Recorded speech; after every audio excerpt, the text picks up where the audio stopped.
Alors, on est dans la période du mois de Elul, comme vous le savez. On est ce soir le 3, non le 4. 4 Elul. Et donc, on a commencé les slichot depuis... 3. Non, 4. Depuis quel matin on a commencé les slichot? Lundi. On t'a rien demandé, toi. Hein? C'est le 3. 3. On a fait 2 déjà. C'est le 3 depuis. Voilà. Hein? Non mais je veux savoir qu'est-ce qui est marqué, moi je veux savoir ce que vous avez fait. On a fait 2. On avait fait 2, Razak. Ok. 7h15. Bien. C'est pas des sirops, 7h15. Alors, donc toute cette période dans laquelle nous venons de rentrer, c'est donc une période de Teshuvah, n'est-ce pas? Ça veut dire que on va arriver à Rosh Hashanah et à Kippour, on va être jugé, on aura l'occasion d'en reparler tranquillement, ok? Maintenant, nous, pour l'instant, qu'est-ce qu'on fait? On se prépare. D'accord? Bien. Alors, notre premier cours donc, de cette période, je voudrais le dédier à on va dire à une approche un peu originale de cette notion de Teshuvah. La Teshuvah, ça passe par un certain nombre de phases. D'après le Rambam, Maïmonide, pour faire Teshuvah, il faut plusieurs choses. Premièrement, il faut accepter qu'on a mal fait. Ce qui est déjà pas évident. D'accord?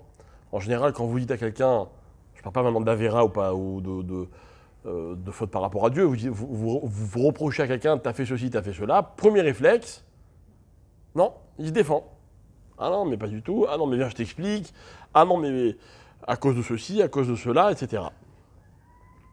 Donc, pour que ça commence, il faut d'abord admettre qu'on a mal fait. Ok? Par exemple, je sais pas, moi, quelqu'un qui a volé, bah, il faut qu'il se dise j'ai volé. Si le voleur n'avoue pas qu'il a volé, il ne pourra jamais faire Teshuvah. Et ça, je crois que c'est la première étape, mais c'est peut-être la plus dure. La plus dure, c'est d'admettre qu'on a mal fait. D'accord? Maintenant, après, on peut discuter, qu'est-ce que c'est bien faire, qu'est-ce que c'est mal faire, etc. Évidemment. Mais à un moment, je dois accepter, si mon projet c'est d'arriver à Dieu le jour de Kippour et de lui demander pardon, je ne peux demander pardon que quand j'avoue avoir mal agi. Imaginez que j'ai blessé quelqu'un, d'accord, je lui ai fait de la peine, je lui ai fait honte, ce que vous voulez, je manquais de respect, et puis je viens m'excuser. Et en venant m'excuser, je lui dis, tu sais, moi j'estime que je t'ai rien fait, mais pardon. Hein. Ça passera pas. Ok? Si je vous demande pardon de cette façon, vous allez me dire, ton pardon, il vaut rien. Il n'y a que si je viens en vous disant, j'ai mal fait, et je te demande pardon, là, éventuellement, on peut en discuter. Deuxième étape, nous dit le Rambam, il y en a 3. Deuxième étape, c'est quoi? C'est, juste après, c'est le regret. Le regret, quoi? Pas toujours. Ok? Il faut avouer qu'il y a des avérotes qui sont tellement kiffantes que c'est dur de les regretter. C'est vrai. Enfin, bon, ce qu'on m'a raconté. Ok? On a du mal à les regretter. Donc, j'ai blessé quelqu'un, j'avoue l'avoir blessé, voilà, je t'ai mal parlé, je t'ai manqué de respect, je regrette profondément. Ah, voilà, bravo, tu méritais, Khled. C'est plus d'excuses. Non, je regrette de l'avoir dit. J'aurais pas dû te le dire. Ok? J'ai volé, je regrette d'avoir volé. Vous voyez, je prends des avérotes qui mettent personne mal à l'aise. Hein? Ok? Bien. Donc, deuxième étape, le regret. Troisième étape, ne plus recommencer. Mais là, par contre, ah ouais. Là, par contre, le Rambam, Maïmonide, il va très loin. Il dit en fait, la Teshuvah, elle est toujours en point de suspension, d'accord? Jusqu'à ce que la personne se retrouve dans la même situation que celle dans laquelle elle a commis une erreur, et elle ne le refait pas. D'accord? Donc le coup de dire à Dieu, je te promets, je ne recommencerai pas, c'est peut-être sincère. Mais tant qu'on n'a pas été, entre guillemets, testé, on ne peut pas savoir. Ok? Donc, 3 étapes. Accepter d'avoir mal fait. Regretter. Et ne pas recommencer, même si les circonstances s'y prêtent à nouveau. D'accord? Bien. Alors moi, je voudrais comparer ces trois étapes à trois dimensions de la période de toute cette période de Teshuvah. Premièrement, vous savez que entre Rosh Hashanah et Kippour, il y a de grandes différences. On va dire comme ça, dans la tradition, on dit que Rosh Hashanah, c'est Yom Adin Barachamim, alors que Kippour, c'est Yom Arachamim Badin. J'explique. Rosh Hashanah, c'est un jour de jugement dans la miséricorde. Yom Kippour, c'est un jour de miséricorde dans le jugement. Et en fait, ce qui est très intéressant, mais encore une fois, je pense qu'on y reviendra, ce qui est très intéressant, c'est de voir cet équilibre entre ces deux notions. D'un côté, le din, d'un autre côté, la miséricorde. Et en fait, la justice divine ne peut pas exister s'il manque l'un ou l'autre. La justice des hommes, c'est quoi? Ok? Un policier vous arrête, vous avez brûlé un feu rouge. Oui, mais vous comprenez, j'ai ma belle-mère qui... Pas savoir. Brûler un feu rouge, brûler un feu rouge. Presque logique. D'accord? C'est-à-dire que l'homme, il ne peut pas prendre en compte tous les paramètres. Il y a une justice, il faut l'appliquer. Chez Akadosh Baruch Hu, c'est pas comme ça. Chez Akadosh Baruch Hu, pour vous donner un exemple, Dieu ne punira jamais un homme si les personnes qui aiment cette personne risquent de souffrir de sa punition, mais ne méritent pas de souffrir. Bon, hein? Comme ça dit l'Agmara. C'est comme la mère d'un rachat. Elle ne mérite pas de souffrir de voir son fils malade, par exemple, alors qu'il mériterait, d'accord, par exemple, eh ben Dieu ne va pas exécuter la sentence. Pourquoi? Parce que Dieu prend tous les paramètres en compte. Ça veut dire que la notion de justice, elle est un équilibre parfait entre din et rachamim. Din et rachamim, c'est quoi? C'est distance et rapprochement. C'est, dans un autre contexte, amour et non, oh, bravo, et respect. D'accord? Amour égale rapprochement, respect égale distance. En hébreu, ahava et ira. C'est ce que tu voulais dire. Ok? Ahava et ira. Dieu, c'est mon copain. Ben voilà, ça fait 2 jours qu'on fait des slichot. Ok? Je ne sais pas si vous avez déjà assisté à des slichot depuis l'année dernière. Ok? Mais on va dire à Dieu, c'est l'achlanou. On lui demande de nous pardonner en chantant. C'est quand même pas mal, quoi. Tout au long des slichot, on va dire sans arrêt, Avinu, et on va dire Malkenu. Notre Père et notre Roi. Il est les deux. Il est din et il est rachamim. Ok? Et en fait, ce qui est intéressant, c'est que din et rachamim, c'est le mécanisme selon lequel l'homme fonctionne dans sa vie. Et c'est ce que je vais essayer d'expliquer et de faire un rapport entre ces deux notions et la teshuva. Où se situe la teshuva par rapport à cela? Et donc, pour comprendre cela, on va voir comment la Torah, elle parle d'amour. Ok? Elle parle d'amour. Alors, il y a une histoire que vous connaissez tous, enfin un verset en tout cas que vous connaissez tous, qui va donner lieu à une histoire. C'est le verset du schéma, qui dit « Ve'aftat Hashem Elokecha » tu aimeras l'Éternel ton Dieu, « Bechol levavecha » Bechol nafshecha, Ufrol meodecha. Il faut aimer de tout son cœur de toute son âme et de tous ses moyens. Et moi, ce que je veux essayer de partager avec vous, c'est l'explication selon laquelle cœur, âme et moyens s'intègrent dans un parfait parallèle avec Din, Rachamim et Teshuva. D'accord? Mais on va aller encore beaucoup plus loin. Pour bien comprendre les notions, on va parler d'autre chose. On va parler du mariage.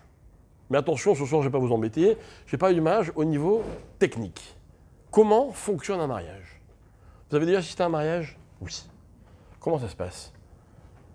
Il y a des étapes dans un mariage, un peu comme la teshuva. Par exemple, à un moment, le khatan, il met la bague au doigt de la kala. C'est une étape. Ok? Est-ce qu'il y a une étape avant celle-là? Ouais. Et encore?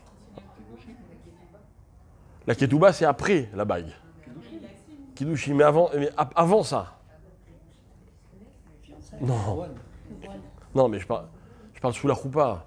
C'est quand il rentre sous la choupa. C'est une première étape. Donc, il rentre sous la choupa, on récite les kiddushin, il met la bague, il donne la ketouba, et après on conclut avec ce qu'on appelle les héroussines. C'est des étapes tout ça. Donc on sait qu'il y a ces étapes, parce qu'il y a un texte qui nous dit, de façon très très crue, comment doit se passer un mariage. Alors je vais vous raconter, ça ne va pas vous plaire, hein, je vous le dis tout de suite mesdames, mais on va rester copains si vous restez jusqu'à la fin du cours. Ok? Alors voilà comment ça commence. La Mishnah dans Kiddushin, elle dit Aïcha niknit bishlosha dvarim. Drachim. Ok? Je traduis, si. Je traduis.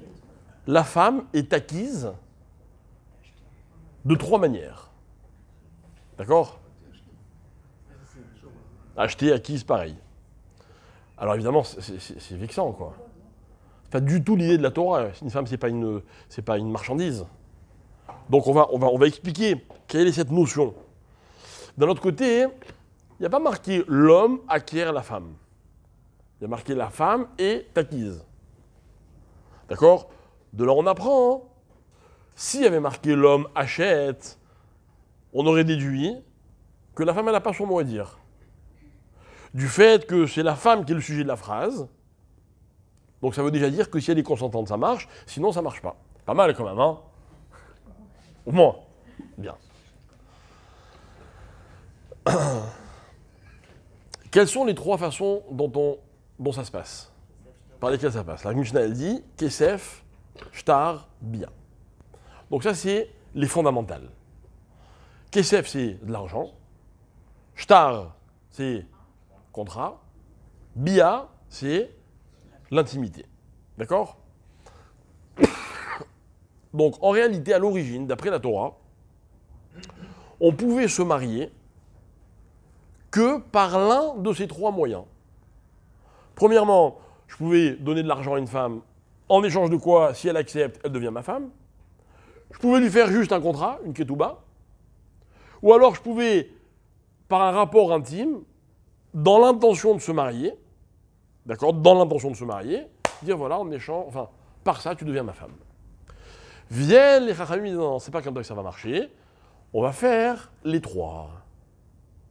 On va faire les 3. Mais comme on n'est pas vraiment sûr de la définition de chacun des 3, donc on va faire et la choupa, et les kiddushin, et les roussines, et la bague, et le... Oui, on fait la totale pour être sûr d'avoir rempli tous les critères. Mais au-delà de cela, mes chers amis, ce que je voudrais que l'on comprenne, c'est pourquoi ça doit se passer de cette façon. C'est quel est le message de la Torah? Qu'est-ce que la Torah, elle veut, qui est comme démarche de la part de l'homme et de la femme, et surtout de la part de l'homme, pour que une femme devienne son épouse? Réponse, écoutez bien, elle veut que l'homme arrive à un moment dans une relation dont la Torah nous a décrit un modèle, à savoir Ve'ahavta, et tu aimeras Bechol evavecha, Bechol nafshecha ufrol meodecha. Moi, je vous l'ai toujours dit, ok, à vous, à d'autres, je le répète dès que je peux, dans le mariage juif, l'amour, c'est le paramètre. Mais, contrairement à d'autres, chez nous, on ne se marie pas par amour, on se marie pour l'amour. Ça n'a rien à voir. Chez nous, quand on se marie, on ne s'aime pas forcément. Si on s'aime, tant mieux. Tant mieux, on n'a rien contre, hein, mais ce n'est pas le but. Le but, c'est que par le mariage, on arrive à l'amour. Alors, quel amour? Un amour parfait. Un amour de cœur, un amour d'âme et un amour de moyens. Si vous voulez, je peux le dire un peu différemment. Je peux dire comme ça que il faut que l'amour soit intérieur, mais aussi extérieur et aussi périphérique. Je vais expliquer. Ben oui. On va voir. On va voir. La Torah me dit comme ça. La brioute. La Torah, elle dit pour aimer, ok, il faut d'abord Bechol levavecha de tout ton cœur. Vous savez, mesdames et messieurs, que où on aime de tout son cœur, mais de tout son cœur, hein, ou alors on n'aime pas. On est très très exigeants, nous. Hein. Nous, les amours à 99,9%, ça ne nous convient pas. On veut Bechol levavecha. Bechol levavecha, ça va être quoi? Alors écoutez bien. Ça va être selon les Chachamim, parce qu'il y a des divergences très intéressantes. De toute façon, vous comprenez qu'on est dans le sentiment, puisque le verset commence par Ve'ahavta.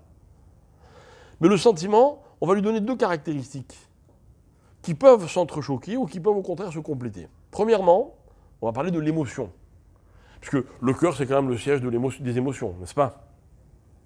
Mais, rappelez-vous autre chose, c'est que d'après la Torah, le cœur, c'est également le siège de l'intelligence.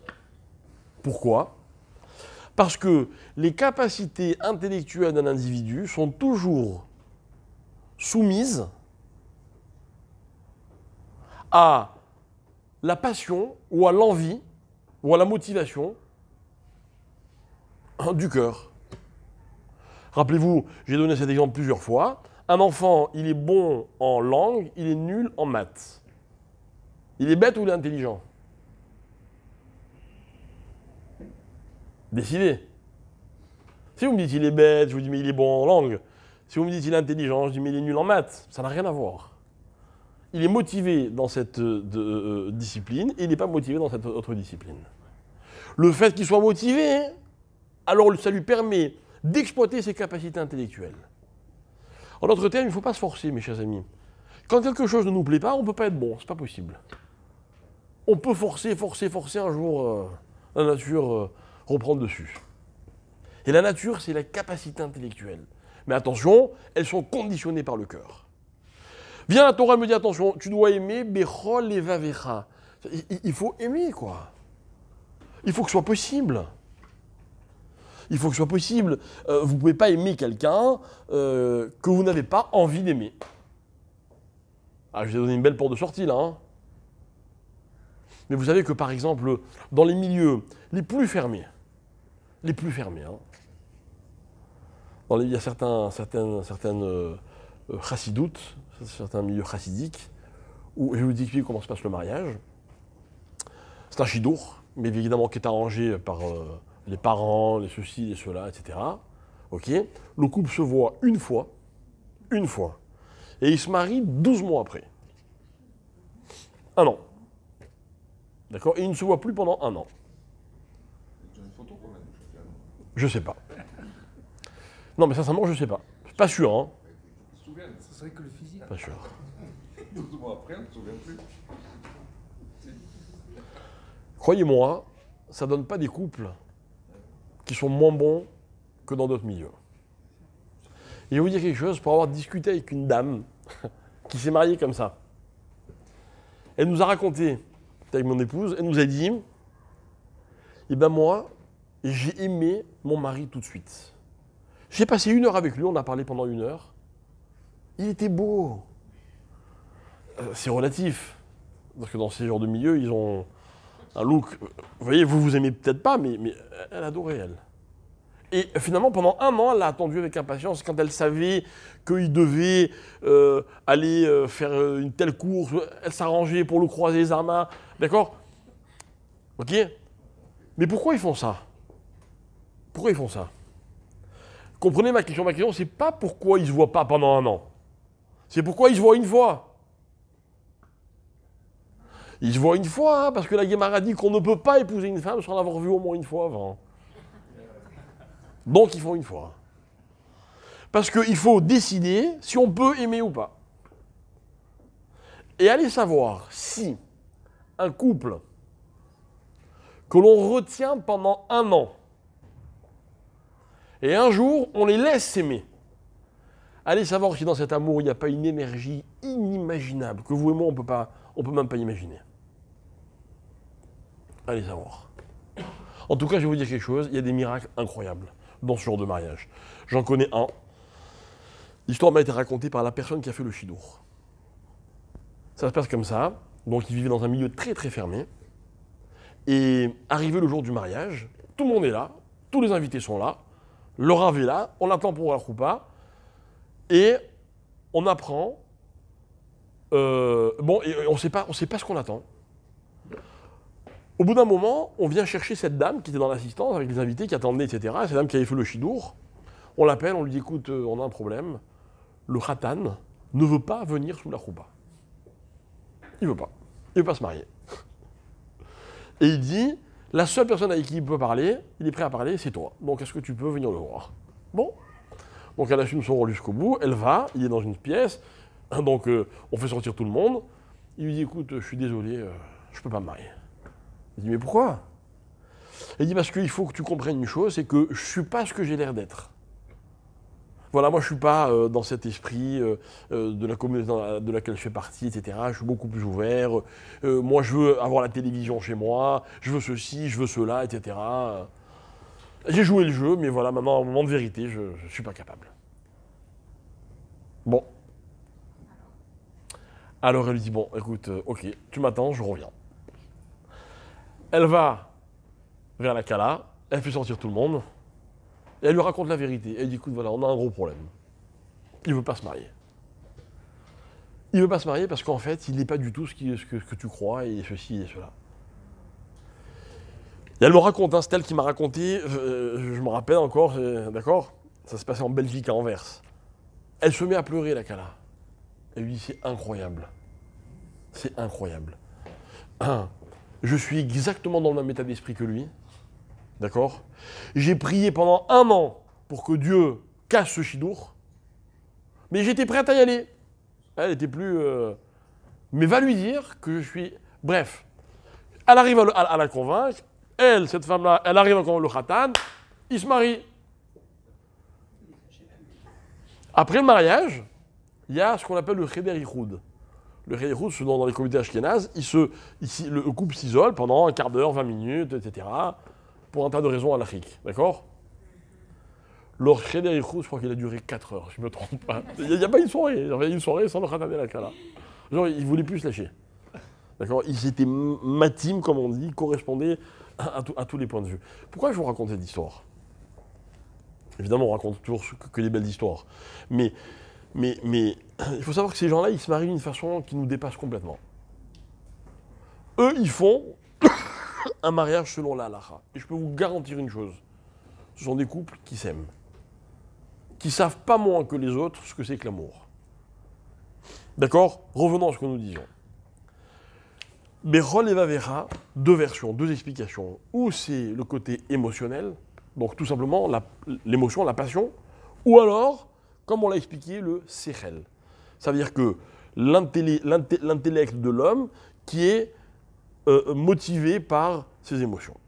D'accord? Ensuite, la Torah dit, il faut aimer Bechol Nafshecha, de toute ton âme. L'âme, c'est quoi? L'âme, c'est la vie. L'âme, c'est quand on parle d'âme, quand l'âme, elle est dans le corps. Le jour où elle n'est plus dans le corps, bon, il n'y a plus de vie. D'accord? Donc il faut aimer Dieu Bechol Nafshecha, il faut être prêt à lui donner notre âme. mais en fait, il faut les prêts à lui donner notre vie, donc notre corps, quoi. Donc, vous voyez, il y a une petite ambiguïté. Et en fait, Bechol Nafshecha, pardon, de toute ton âme, c'est le côté physique, visible et charnel de la personne, qu'il faut savoir aimer aussi. C'est-à-dire qu'un amour, ok, c'est aussi quelque chose de physique, c'est pas que émotionnel. D'accord? C'est un échange. Mais un échange physique, ça peut être dans l'intimité, tout ce à quoi on peut penser, ou de charnel, mais ça peut être aussi un échange physique, où un mari, je sais pas moi, il va rassurer sa femme, et sa femme va le protéger, l'un il va amener la parnassa, l'autre il va... Vous voyez, je sais pas, tous les échanges qu'il peut y avoir, quoi, qui sont l'organisation de la vie, nafshecha. Et quand la Torah elle me dit, tu dois aimer bechol nafshecha, c'est-à-dire je dois donner pour aimer, si j'aime, je donne toute ma vie. Donc j'organise toute ma vie tourne autour de cette personne que j'aime. Imaginons un couple dans lequel on partage la vie à tant de pourcentage. C'est pas possible. Rappelez-vous l'exemple que je vous avais raconté un jour, je ne sais pas si c'était ici. C'était un couple qui s'était marié, qui s'était connu en boîte. Pourquoi ils s'étaient connus en boîte? Parce qu'ils adoraient danser les deux. Donc ils sortaient souvent et ils se sont vus une fois, 2 fois, 3 fois, ils décident de se marier. Et avant de se marier, le gars il dit à la fille, il dit écoute, je t'avertis une chose, voilà, moi, pour moi de danser c'est une vraie passion. Donc toute ma vie, que tu l'intègres bien, toute ma vie, j'irai au moins 1 fois par semaine danser. Maintenant toi, au début tu vas venir avec moi, mais sache une chose, c'est que si un jour toi t'arrêtes, moi je continuerai. Et elle lui dit d'accord, il n'y a pas de problème. Et ils se marient. Et pendant 6 mois, ils sortent ensemble en boîte toutes les semaines. Puis au bout d'un moment, la femme, ça commence un peu elle a moins d'attrait pour ça. Peut-être qu'elle elle tombe enceinte, j'en sais rien, etc. Et lui continue à y aller tout seul. Donc 1 soirée par semaine. Au bout de quelques temps, elle venait plus avec lui. Il était seul. Il dansait en boîte de nuit. Et après vous, qu'est-ce qui s'est passé? Voilà. Ils ont divorcé. Le couple n'a pas pu tenir. C'est pas possible, quoi. Quand on partage pas toute sa vie, c'est pas une relation. Moi, j'ai reçu un jour un couple, et naïvement, elle me dit oui, mon mari, dans ses mails, je sais pas quoi, etc. Je dis, ben, t'as qu'à vérifier. Elle me dit, mais je peux pas vérifier, il y a un code. Sur place, je leur ai dit, ah, bah écoute, on va s'arrêter là, vous pouvez repartir, j'ai rien à vous dire. Et il me dit, c'est quoi? Je lui dis, mais ça veut dire quoi? T'as un code, il y a un territoire dans lequel ta femme, elle ne peut pas rentrer. C'est pas un couple. Donc débrouillez-vous, je suis pas là, je peux pas vous aider. J'ai aucun moyen de vous aider. Ok? C'est-à-dire que s'il y a une partie des nafshecha, c'est-à-dire de ta vie, de l'organisation de ta vie, dans lequel l'autre il n'a pas accès, qui n'appartient qu'à toi, alors c'est pas bechol nafshecha. Donc c'est pas possible. Et enfin, bechol meodecha. Tout est bien, tout ce que tu possèdes. Ok? C'est quoi tout ce que tu possèdes? Je vais vous la faire courte. Dans un couple, ça n'existe pas ce qui est à moi et ce qui est à l'autre. Ça n'existe pas. Je comprends qu'il faut un peu de temps pour s'organiser, pour intégrer des choses, mais à terme, c'est pas possible. Ça c'est à moi, ça c'est à toi. Maintenant que dans un couple, on veuille chacun se dire, bon ok, ça c'est pour toi, dépense comme tu veux, ça machin, ça existe, j'ai pas de problème. Quand c'est accepté, comment dire, pleinement par les deux, ok. Mais de dire c'est à moi, je te donne, je te reprends, je te ceci, je te cela, ça veut rien dire. On n'est plus dans le bechol meodecha. Aimer quelqu'un, c'est l'aimer de tous ses moyens, c'est-à-dire que tout ce que j'ai, c'est à nous deux. Maintenant, encore une fois, il y a des couples, on se protège parce qu'il pourrait qu'un jour, Dieu préserve. Tout ça, je peux comprendre. Mais quand on est marié, il n'y a pas de séparation. Ce qui est à l'un est à l'autre. Ok, là aussi, on a souvent comme ça des couples qui viennent nous voir, etc. L'un, il ne sait pas combien l'autre il gagne, l'autre, il ne sait pas combien l'autre elle gagne, etc. Alors, il ne faut surtout pas que ça se sache. Je dis, moi, je voulais que je vous fasse, je ne peux pas vous aider. Je peux pas, quoi. Il n'y a pas les conditions pour qu'il y ait une relation normale. Je peux pas aider, je suis désolé. C'est pas possible. Maintenant, je sais que, encore une fois, je suis réaliste. Je sais comment ça se passe. Au moins qu'on me dise, ok, à terme, on va y arriver. Mais ceux qui me disent, ah non, non, c'est comme ça, ça pourra jamais être autrement. Peut-être qu'il y a des gens plus compétents que moi, mais en tout cas, moi, je ne peux pas aider dans ces conditions. D'accord? C'est pas moi qui le dis, c'est la Torah. Bechol evavecha, bechol nafshecha, bechol meodecha. De la même manière que je peux aimer ma femme si je l'aime de tout mon cœur, et que je ne laisse pas une zone de mon cœur pour aimer quelqu'un d'autre, par exemple. Ça, vous comprenez, hein? Ça, c'est facile à comprendre. Hein? Et bien, bechol nafshecha et bechol meodecha, c'est pareil. Vous voyez? C'est absolu. Ok? Bien.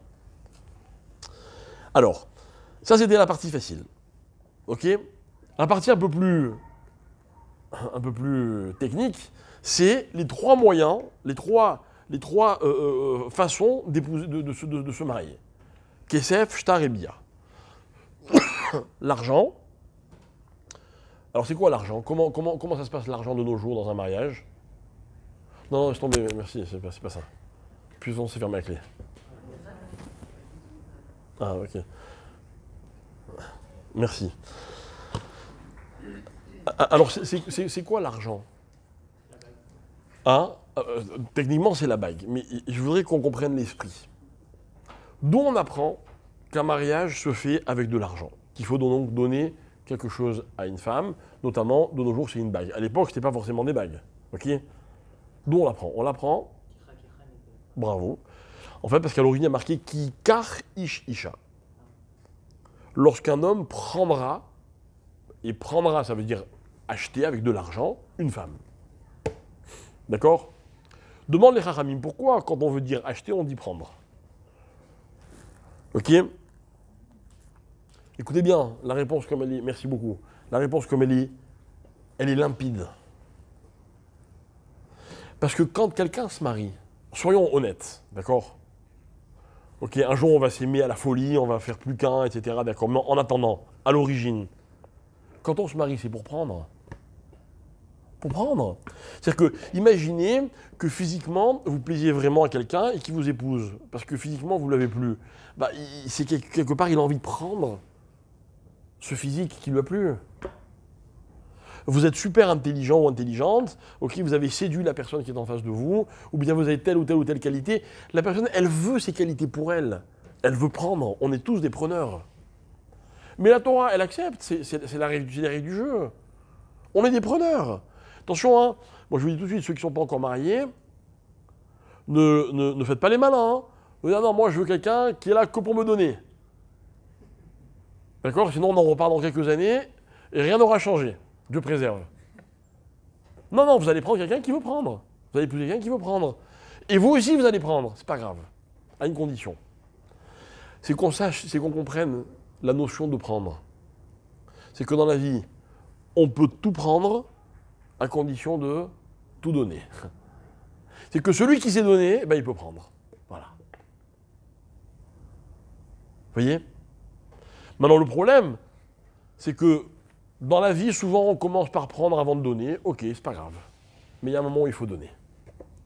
Et quand un mari sous la choupa, il donne, et c'est le premier acte qu'il accomplit dans sa vie d'homme marié, c'est-à-dire qu'il veut exprimer par là que quoi? Que même s'il va prendre, il va donner, il va être preneur, il fait que les hommes sont encore plus preneurs que les femmes. Encore une fois, c'est la nature. Mais il est conscient que la condition, c'est aussi d'être un donneur. Et faites-moi confiance, quand vous avez perçu chez quelqu'un qu'il est capable de donner, hein, ben laissez-le prendre tout ce qu'il veut. À condition qu'il sache donner. Donc voilà, c'est ça Kesef. Kesef, on n'était pas en train de parler de somme ou d'arrangement. Non, non. Kesef, cette notion. Kesef, c'est une notion qu'on se donne et qu'on se reprend. Vous voyez? Kesef, c'est l'argent, c'est, comment on dit, ça circule constamment. Normal. Voilà, ça s'échange. D'ailleurs, en général, l'argent, c'est une monnaie d'échange.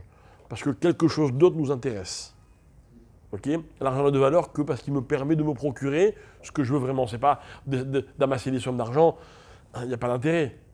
c'est parce que ça peut me procurer ce qui me plaît. Donc c'est de l'échange. Donc première notion, kesef. Tu sais donner, tu pourras prendre. Ok? Donc vous avez compris que la notion d'acheter, isha niknit, on n'est plus dans l'achat d'une marchandise de préserve. Non, on est dans l'échange. Dans l'échange. Moi je vais vous dire quelque chose, moi je marie souvent des couples. Mais un mariage c'est un échange. D'ailleurs, le premier qui donne, à qui on exige de donner, c'est le khatan. Pourquoi? Parce qu'on va arriver à la deuxième notion, la notion de shtar. Shtar, c'est un contrat. Alors, je voudrais expliquer aux dames, parce que les maris, enfin ceux qui sont mariés le savent déjà, les autres vont bientôt le savoir, si je veux. Mais sous la choupa, mesdames, mesdemoiselles, on va vous donner une ketouba. Vous êtes très émus, vous l'attrapez avec le khatan, la photo, machin, etc. Vous ne savez pas très bien ce qu'il y a marqué dedans, n'est-ce pas? On aurait pu vous rouler, quoi, hein, si on veut, on peut. D'accord? Bon. En plus, vous êtes en araméen, voilà, exactement. Mais non, je vous explique, parce que c'est important que vous sachiez. Il y a un mot-clé dans ce contrat. Un mot-clé. C'est l'engagement. L'homme s'engage. Peu importe à quoi il s'engage. Vous voulez que je vous dise, il s'engage à vous vêtir, à vous nourrir, non, on s'en fout. On s'en fout. Il s'engage. Ah, c'est beau un homme qui s'engage, hein? Mais la Torah, elle est très réaliste. Elle dit, attends, tu t'engages? Ok, tu le mets par écrit, s'il te plaît. C'est fou. C'est-à-dire que regardez comme la Torah elle est forte. Elle connaît l'homme. Ah, moi, je vais vous dire quelque chose. J'ai jamais vu un marié qui n'était pas prêt à s'engager à tout le jour du mariage. Ah ouais. Le lendemain, je ne sais pas ce qui se passe. Je ne suis plus là. Mais c'est marqué. Noir sur blanc. Il a signé le mec. D'accord? C'est-à-dire que s'il n'est pas prêt à l'écrire, à le signer devant 2 témoins, il n'y a pas de mariage. D'accord? Vous avez compris l'histoire du din. On va revenir. On va revenir dans un instant à notre période de Elul, puisque c'est ça le sujet du cours, n'est-ce pas? Mais il n'y a pas d'engagement par écrit, il n'y a pas de mariage. Ok? Alors là, pour l'instant, on est dans quoi? Kesef, on était dans Bechol Meodecha, tout ce qui est financier, machin, etc., qu'on a expliqué, d'accord? Et Shtar, c'est quoi d'après vous? C'est Bechol Evavecha ou Bechol Nafshecha? De tout ton cœur ou de toute ton âme? Hein? Pourquoi ton cœur? C'est ton cœur, hein, la réponse. Hein? Non, mais pourquoi c'est le cœur? Quel rapport entre le cœur et l'engagement? Parce que vous vous rappelez que d'après certains, hein, le cœur, c'est le siège de l'intelligence. Ok? Et en fait, regardez comme c'est simple. Le cœur envie. Ok? Rachid dit comme il dit, les yeux voient, le cœur envie, l'esprit décide. L'esprit décide, c'est pareil que l'engagement, c'est une décision. Ok? En général, quelqu'un s'engage parce qu'il est motivé. Donc il y a une émotion, ok, qui fait qu'il est prêt à s'engager. D'accord? Eh bien c'est ça, Bechol Evavecha. Bechol Evavecha, on n'a pas besoin qu'un homme ou une femme il soit fou amoureux, la passion, etc. Moi, je ne suis pas très vieux, hein, mais j'en ai vu des mariages passionnés. Ils me font très peur, très très peur. Et malheureusement, je ne me suis jamais trompé. Jamais trompé. Un mariage, plus il est animé par la passion, et plus c'est un mariage à risque. Parce qu'une passion, ça va, ça vient. On ne va pas être aussi catégorique que vous, hein, mais ça monte, ça descend. Vous voyez? Les couples passionnés sont des couples, moi je vous dis en tant que rabbin, hein, c'est les couples qui vous dérangent le plus. Et vous savez pourquoi ils vous dérangent? Parce qu'ils vous appellent quand c'est la catastrophe, vous vous impliquez et vous n'entendez plus parler d'eux. Parce qu'entre-temps, ça s'est arrangé. Mais dans 6 mois, vous savez qu'ils vont revenir. Vous comprenez le schéma? J'exagère un peu, mais c'est pas loin de ça. Donc chez nous, la passion, l'émotion n'a de sens que parce qu'elle mène à l'engagement. C'est-à-dire que si moi, demain, j'ai un couple de passionnés qui vient me voir, si je ne suis pas sympa, je peux leur dire une chose. Et vous êtes engagés, ne cassez pas la tête. Vous êtes engagés, point, c'est tout.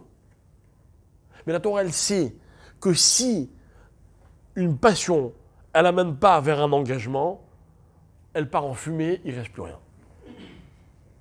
D'accord? Troisième notion, Bechol Nafshecha. Quel était le troisième moyen de sceller un mariage?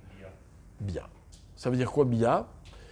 Bia, c'est le rapport physique. Alors là, on est dans une autre dimension parce que, évidemment, les plus ignorants croient que la Torah, elle en a fait un sujet tabou. Ce n'est pas du tout le cas, mais ce n'est pas non plus ce qu'on peut croire. D'accord? Évidemment, première mitzvah de la Torah, c'est la procréation. Tout le monde sait, ça passe par un acte. Okay, un acte qui est d'ailleurs un acte très, très, très symbolique, dans le sens où ça peut être la plus grande mitzvah ou la plus grande avéra, le même acte. C'est l'acte qui est la révélation de la signification du bien et du mal, à savoir que c'est jamais à l'intérieur d'un acte, mais c'est l'acte dans un contexte. Bref, il y a un échange physique, intime, à propos duquel il y a des règles. C'est fou comme la Torah, elle rentre dans les détails. Vous savez, par exemple, la Torah, la Gemara dit quelque chose de très intéressant. Je n'ai pas trop l'habitude de parler de ça, mais je veux qu'on comprenne l'idée, le message. La Torah, elle dit, par exemple, elle va parler des fréquences que doit respecter un couple dans ses rapports intimes. Et elle va dire, par exemple, dans certains cas, parce qu'il y a plein de cas, bref, elle va dire, par exemple, dans certains cas, au moins une fois par semaine. Quand? Vendredi soir à minuit. C'est un tue l'amour, quoi. Vous voyez ce que je veux dire? Genre, il est minuit moins 5, ah non. Ah, c'est quoi l'idée? Alors, l'idée, c'est pas de dire, attention, maintenant, vos marques près. Non. On va décortiquer chacune de ces notions. On va dire comme ça, écoutez bien. Écoutez bien. On va dire vendredi soir, donc Shabbat. Pourquoi Shabbat? Pour une raison très simple. Parce que la Torah, elle me dit que je dois finir de travailler pendant 6 jours. D'accord? Ce que la Torah dit, tu travailleras pendant 6 jours, et le 7e, tu te reposeras. Ils vont expliquer les Chachamim, quand arrive Shabbat, la vraie dimension du Shabbat, c'est quoi? C'est pas de tout mettre dans un tiroir et dire, bon, je continue samedi soir. Non. Quand arrive le Shabbat, de la même manière que Dieu a terminé le monde à l'entrée du Shabbat, nous, on doit être dans l'état d'esprit de celui qui a tout terminé. Quand arrive Shabbat, il n'y a plus rien d'autre que le Shabbat. Donc la Gemara, elle dit, en semaine, une personne, elle n'est jamais complètement disponible à cause de tout ce qu'elle a à faire. Mais l'état d'esprit du Shabbat, c'est la disponibilité. Il n'y a plus rien à faire. Donc c'est la première condition. Pourquoi? Parce que pour qu'un couple puisse vraiment se retrouver, il faut qu'il n'y ait rien d'autre. Il ne faut pas qu'ils aient l'esprit occupé. Non. Quand on est avec une personne, même dans l'intimité, mais qu'on a l'esprit ailleurs, ça pose de vrais problèmes. Par exemple, la Gemara va expliquer qu'on n'a pas le droit d'avoir de rapport quand on a bu, qu'on est sous. Pourquoi? Parce qu'il n'y a pas de communion d'esprit à ce moment-là. On n'a pas le droit d'avoir de rapport quand il y en a un des deux qui dort. Parce qu'il faut qu'on soit tous les deux en éveil, donc concernés l'un par l'autre, etc., etc. Il y a un tas de conditions. Ce sont des halachot qu'il faut connaître. Mais là, je ne suis pas dans les halachot, je suis dans les conseils. Vendredi soir. La nuit. Pourquoi la nuit? Pourquoi la nuit? Parce que l'homme ne peut pas ne pas prendre en compte ce qu'il voit. Pour que l'homme puisse ne pas prendre en compte, il faut qu'il ne voit pas. Et ça, c'est la magie de l'obscurité. Quand vous éteignez la lumière, vous ne voyez plus rien. Donc plus rien n'existe. Donc quand deux personnes sont dans l'intimité et qu'il fait noir, même s'il y a un tas de choses autour d'eux, ils ne les voient pas. Vous voyez? Vous avez compris, on est en train d'extraire tout ce qui peut être une distance ou une séparation entre un homme et sa femme. Et la Gemara continue, elle dit, et pourquoi à minuit? À minuit, alors là c'est très intéressant. La Gemara dit parce que minuit c'est le moment de la nuit où ceux qui se couchent tard sont déjà couchés et ceux qui se lèvent tôt ne sont pas encore levés. Et alors, il faut comprendre qu'à l'époque, les cloisons des maisons n'étaient pas comme aujourd'hui et on entendait tout ce qui se passait dehors. Voilà. Et la Gemara dit, il ne faut pas. Il ne faut pas qu'un homme et une femme soient ensemble et qu'ils entendent ce que la voisine elle dit ou ce que le voisin il dit. C'est pas bon. Pourquoi? Parce que c'est pas ça l'intimité. Parce que si vous m'avez bien suivi, les 3 conditions, c'est quoi? C'est que dans l'intimité, physique, il faut qu'il n'y ait rien d'autre que le couple. Rien. On a tout extrait. Vous comprenez, c'est un travail. Eh oui. Mais moi, je suis désolé, mais sans rentrer dans l'intimité des couples, quand vous voyez des couples au restaurant et qu'ils ne se parlent pas, ou bien ils sont chacun sur leur portable, ou bien... Ça ne me regarde pas ce qui se passe chez eux, hein, mais j'ai de la peine, quoi. J'ai l'impression qu'il n'y a pas d'intimité, quoi. Moi, on m'a toujours appris une chose, c'est qu'un couple, c'est des moments dans lesquels il n'y a rien d'autre qui existe. C'est rien d'autre qui existe, c'est ni les problèmes qu'on a, ni les plaisirs, ni les enfants, ni rien, hein. Il n'y a que le couple. Maintenant, vous avez des couples à qui on a appris à le faire, ils savent le faire. D'autres couples qui ne savent pas le faire, c'est un problème. C'est un problème. Vous savez, moi j'ai toujours eu un père et des parents très occupés. D'accord ? Et bien je peux vous dire une chose, c'est que je me rappelle depuis que je suis enfant, mes parents, des fois, ils disparaissaient pendant 24 heures, 48 heures. On savait, ça arrivait tous les quelques temps, ok, ils prenaient 2 jours. À l'époque, il n'y avait pas de portable, il n'y avait pas de rien. Ils nous appelaient 1 fois ou 2 fois par jour, tout va bien, ok, bye. On ne savait pas où ils étaient. Mais ils se sont retrouvés, quoi. C'est normal, ils étaient tellement occupés par la vie qu'il leur fallait ces moments-là. Mais un couple qui n'est pas capable de faire ça, c'est quoi le problème ? C'est-à-dire que, quelle est la défaillance qu'on entraîne quand on n'est pas capable d'être complètement avec l'autre, à l'autre ? Réponse, on ne peut pas lui montrer à quel point elle compte pour nous. C'est-à-dire que si pendant que je suis dans un moment d'intimité ou même tout simplement un moment que je partage, etc., je ne suis pas exclusivement à la personne, à mon conjoint, eh ben, je ne peux pas lui exprimer à quel point elle compte pour moi. Et ce que vont expliquer les Chachamim, c'est que l'intimité d'un rapport, c'est la meilleure expérience d'un couple pour que chacun prouve à l'autre à quel point il compte, elle compte ou il compte pour lui, pour elle. Vous voyez, c'est ça le mot-clé. Tu comptes pour moi. Tu comptes pour moi. Vous savez, quand ici ou là, on apprend que, enfin, on nous parle du fait qu'un couple qui est marié depuis plusieurs années, etc., c'est une routine qui s'installe, etc. C'est vrai. C'est vrai, tous les couples, c'est un danger qui les guette. Sauf quand dans un couple, le souci, c'est de montrer à l'autre à quel point il compte pour moi. Il n'y a pas de routine dans ces cas-là. Dans ces cas, tous les problèmes dont on peut nous parler ailleurs n'existent plus. La Torah l'a dit en 3 mots. Levavecha, nafshecha, meodecha. Vous voyez ? Et la Gemara le reprend au niveau technique. Ah ben oui, pour se marier, il faut kesef, shtar et bia. C'est 3 dimensions. L'intérieur, lève. L'extérieur, d'accord, donc de se plaire, mais aussi l'organisation de la vie, et meodecha, tout ce qui est périphérique. À part ce que je suis et à part ce que je ressens, il y a l'organisation de ma vie. Un couple recomposé, dans lequel il y a des enfants des 2 côtés, eh ben, on recompose la vie. Ça s'appelle meodecha. Vous voyez ? C'est pas que de l'argent.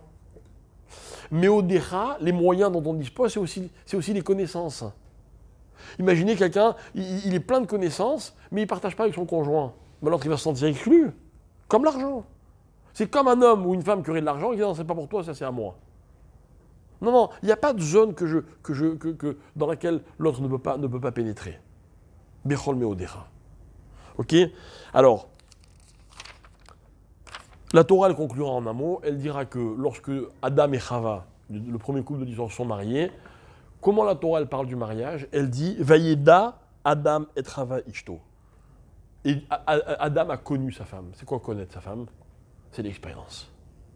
C'est-à-dire que tout ce que je viens de vous expliquer, mes chers amis, c'est un projet qui prend 70 ans, 80 ans. Il y en a qui ont oublié de finir avant, c'est pas nous qui décidons. Mais ça peut prendre 80 ans, quoi. Parce que ce qui compte, c'est quoi ? C'est de se connaître. C'est plus on aura vécu, plus l'expérience, elle sera riche, alors plus on pourra dire « Ah oui, eux, ils se sont connus ». Et moi, je me rappelle quand j'étais jeune marié, J'enviais les couples qui étaient mariés depuis 20 ans.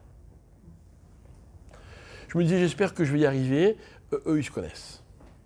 C'est pas que j'avais des problèmes particuliers, mais cette volonté de connaître l'autre.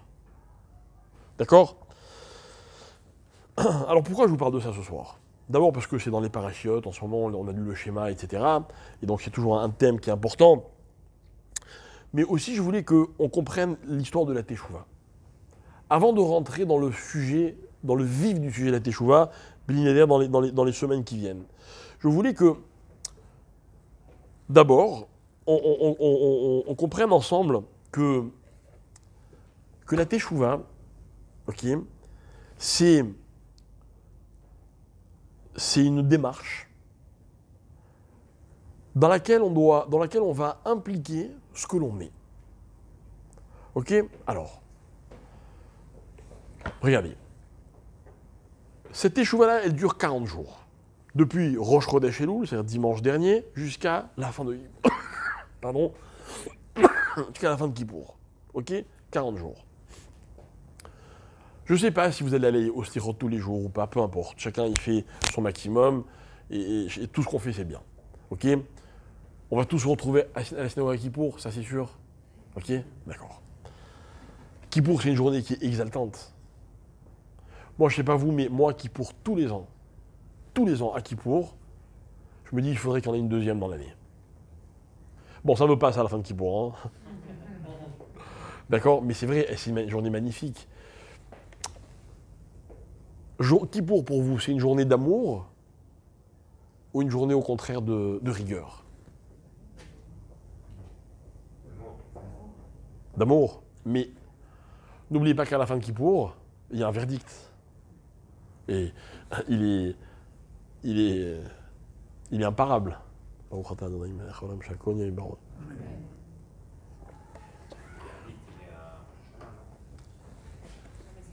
Ouais, mais c'est scellé à Kippour.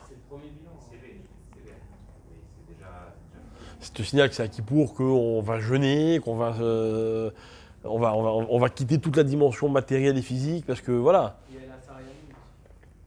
Oui, d'accord, mais Kippour, ça reste le summum, quoi, c'est le zénith. C'est pour ça que c'est peut-être plus une journée De rigueur. Vous savez quoi, je vais vous poser la question différemment. Écoutez bien, parce que ce n'est pas la réponse qui m'intéresse.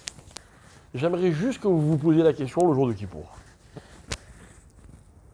Et c'est ça qui m'intéresse plus que le reste. C'est est-ce qu'à Kippour, vous avez le sentiment de plus aimer Hachem ou de plus le redouter? Vous voulez que je vous donne la réponse? C'est pas une réponse, hein, mais c'est la réalité. Il y aura des heures comme ça dans Kippour et il y aura des heures comme ça. Il y aura des moments où on va se sentir mais tellement proche de Dieu. On va se dire mais c'est extraordinaire. Mais vraiment, Dieu, c'est notre ami, c'est notre confidence. Et on peut tout lui dire à Dieu. Il y a une confiance incroyable entre l'homme et Dieu. Vous voulez que je donne une preuve? Moi, je sais ce que vous allez lui dire à Kippour à Dieu. Vous allez dire, écoute, je te promets, je ne recommence plus. Allez, laisse-moi une année, tu vas voir là, tu vas pas être déçu. Hein. Ah, vous l'avez dit l'année dernière, et celle d'avant, et celle d'avant. C'est pas grave, il va vous croire. Il va vous croire. Vous allez raconter à Dieu des choses que vous n'avez jamais racontées à personne. Bon, peut-être qu'il le savait déjà. Ok, c'est possible. Mais vous allez lui dire, il y a une intimité incroyable. Et il y aura des moments où peut-être que vous allez vraiment flipper, quoi. Normalement, on devrait passer par là. Hein. Si on était conscient vraiment de ce que c'est que Kippour, on devrait se dire, mais je suis fou, moi. Normalement, à Kippour, mes amis, c'est pas qu'on ne mange pas. C'est qu'on ne peut pas manger.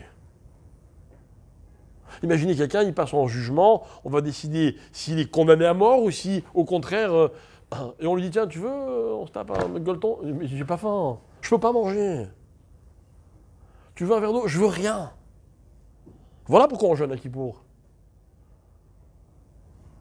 Il ne faut pas passer sur un Kippour en disant, bon, qu'est-ce que je vais manger ce soir? Ah, vivement, le coca que j'ai mis au... Non, non, pas du tout. On est complètement déconnecté de tout ça. On a peur. Quand, par exemple, à un moment dans la journée, on se sent mal, on est fatigué du jeûne, etc., il y a des gens qui jeûnent moins facilement que d'autres, etc., c'est pas de l'amour, hein, c'est de la crainte. Donc on est partagé, on est entre les deux. Vous voyez? On est entre le Bechol Evavecha et le Bechol Nafshecha. On est entre la passion, et elle est présente la passion à Kippour, hein, et entre au contraire le côté redoutable d'Akadosh Baruch Hu. Et bien moi, ce que je voulais vous dire, c'est ça, c'est que toute la notion de Teshuvah, c'est ça. C'est que, je vais être sympa avec vous, comme c'est le premier cours de la série, je voudrais que vous reveniez. La Teshuvah, c'est aussi de s'accepter comme on est. Vous voyez ? Moi, j'ai des défauts. Moi, si demain, j'entends un cours... Moi, je me rappelle une année, j'ai étudié pendant un an, un peu moins d'un an, en Angleterre. Dans une yeshiva très ashkénaze, comme ça, très... Ok ? Et c'était l'année de la guerre du Golfe. Aucun rapport, hein. D'accord, c'est pas pour ça que j'étais parti... C'était l'année de la guerre du Golfe. Et on avait un rave que j'adorais par ailleurs, qui est vraiment un rave d'une sommité incroyable. Aujourd'hui, il est rave de la plus grande yeshiva des États-Unis. Et il nous faisait, comme ça, toutes les semaines, il nous faisait ce qu'on appelle en yiddish un shmous, ça veut dire, il nous rentrait dedans, quoi. Vous voyez, il nous faisait du moussard. Et en un mot, il nous disait, si à la guerre, c'est à cause de nous, ok, on respecte rien, on est des nuls, on est machin, etc. Et moi, la vérité, ça me convenait pas. Et un jour, je suis allé le voir. Je lui ai dit, oh, vous avez fini de nous taper dessus? Alors, j'avais aimé, il m'avait dit, mais tu veux que je te dise quoi? Que t'es le meilleur? Et si je te dis que t'es le meilleur, on va gagner quoi? Il dit, non, t'as des défauts, ben je suis là pour te les rappeler. Mais en parlant tête à tête avec lui, j'avais trouvé sa démarche tellement humaine que du coup, ça ne me dérangeait plus. C'est vrai. C'est ça, Teshuvah, quoi. On a des défauts. Le problème d'un défaut, mes chers amis, c'est de l'accepter. Bon, vous savez, j'ai des enfants. Vous croyez que je considère que mes enfants n'ont pas de défauts? Mes enfants ont des défauts. Mais je les accepte. Voilà la différence. Il y a peut-être des gens qui ne supportent pas mes enfants parce qu'ils sont bruyants, parce qu'ils sont agités, comme tous les enfants. Mais moi, je les accepte. Hein. C'est mes enfants. Ils ont des défauts, je les accepte. Si j'aime quelqu'un, j'accepte ses défauts. Ben, comme je m'aime, j'accepte mes défauts. Mais je dois les avouer. Et en fait, moi, ce que je voudrais, et ça va être ma conclusion, on a parlé de 3 paramètres. On a parlé de la passion, ok. On a parlé de la réflexion, de tout ce qui est l'organisation de la vie, etc. On a parlé des biens, on a parlé de l'engagement.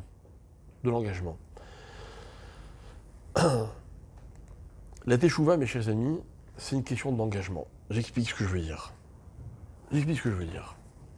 Voilà, imaginez, je prends un juif, il n'est pas du tout pratiquant, il n'est pas concerné, il fait sa vie, etc. Et moi, je veux essayer de le secouer pour faire Teshuvah. Il va me dire, mais qu'est-ce que tu me veux? Je suis très bien comme je suis. Ça vous est sûrement arrivé de parler à des juifs qui vous disent, mais moi, je suis très bien comme je suis. D'accord? Il n'y a pas longtemps, il m'est arrivé d'échanger sur l'homosexualité, etc. Le gars, il me dit, mais on se sent très bien comme on est, qu'est-ce que tu nous veux? Quoi, la Torah, elle veut nous donner mauvaise conscience? On n'a pas envie d'avoir mauvaise conscience, nous. Il a raison. La notion d'engagement, c'est qu'il y a toujours un moment dans la vie où l'homme veut, peut-être même décide de faire le mieux possible. Peut-être c'est tous les matins, peut-être c'est une fois par semaine, peut-être c'est une fois par mois, peut-être c'est une fois par an, je ne sais pas.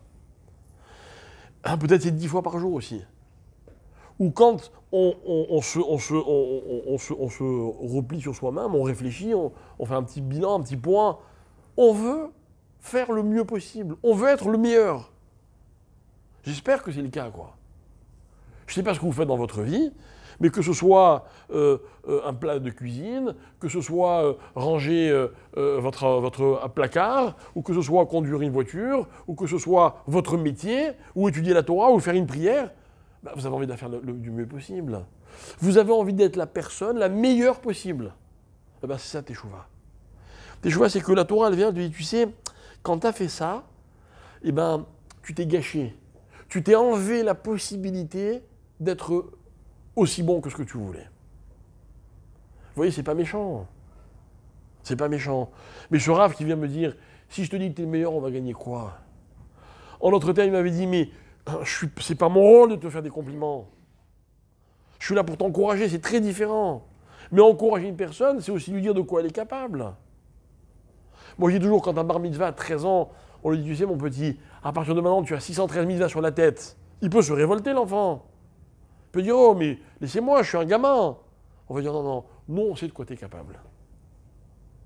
Nous on sait qu'au fond de toi, tu en as les capacités. 613 000 autres. Si je lui donne moins, si je le considère moins. Vous voyez, c'est ça la notion d'engagement. Dans la vie, s'engager, c'est une image que l'on a tous.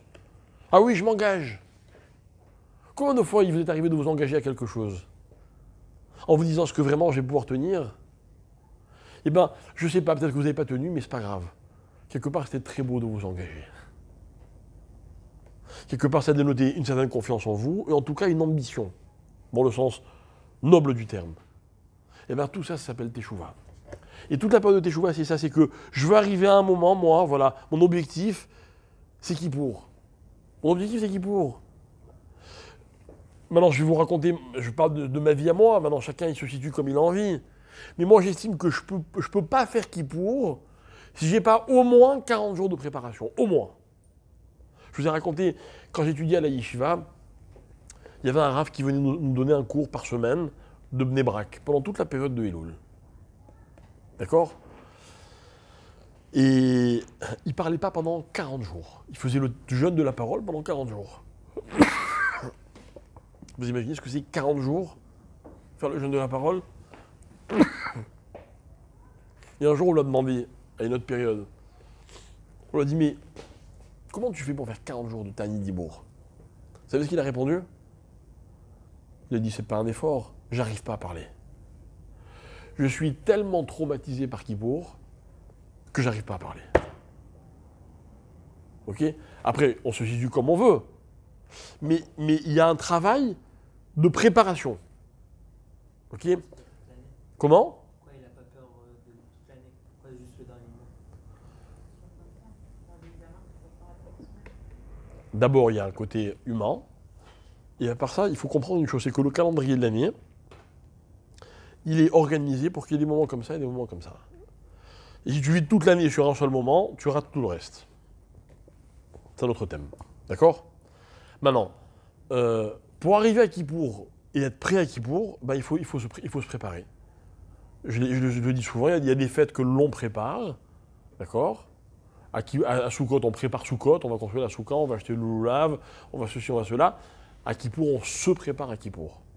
Mais se préparer à Kippour, c'est rentrer dans cet état d'esprit, se dire voilà, encore une fois, je vais m'engager. Mais parce que j'ai vraiment envie de m'engager. Et si je m'engage, c'est que je me pense être capable. Et si je pense être capable, alors j'en arrive à toutes ces dimensions. Amour et crainte, d'accord? Amour et crainte, cette proximité avec Dieu, en même temps, hein, ce côté redoutable de Dieu, et engagement de ma part. Je m'engage, je fais Teshuvah. Faire Teshuvah, moi je suis toujours admiratif de personnes que je connais qui avaient un mode de vie, et puis un jour ils changent de mode de vie. J'avais un copain, ça fait très longtemps, il s'est marié à peu près en même temps que moi, et à l'époque il n'y avait ni email, ni téléphone portable, on était dans un autre système. Et il m'avait dit le jour où j'ai fait ma demande à ma femme, il me dit, j'avais un carnet avec tous mes numéros de téléphone, et j'ai tout jeté à la poubelle. Toutes les cartes postales que j'avais pu recevoir, je ne sais pas, tout ce qu'il gardait, j'ai tout jeté à la poubelle. Et moi, j'avais fait exprès de l'embêter, je lui ai dit, pourquoi? Pourquoi? Il me dit, non, je me suis dit, on ne sait jamais, dans un moment de faiblesse. Donc, et c'est un homme qui a fait une Teshuvah complète. Complète.